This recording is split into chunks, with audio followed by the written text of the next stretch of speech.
خلق الإنسان علمه البيان الشمس والقمر بحسبان والنجم والشجر يسجدان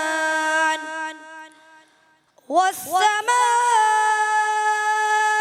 رفعها ووضع الميزان ألا تطغوا في الميزان وأقيموا الوزن بالقسط ولا تخسروا الميزان والأرض وضعها للأنام فيها فاكهة والنخل ذات الأكمام والحب ذو الأصف والريحان فبأي آلاء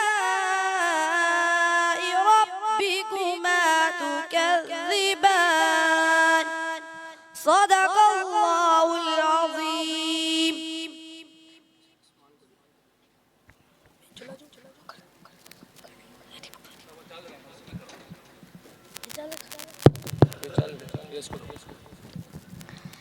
मैं पनाह मांगता हूँ शैतान मरदूद से। शुरू अल्लाह के नाम से जो बड़ा मेहरबान निहायत रहम वाला है।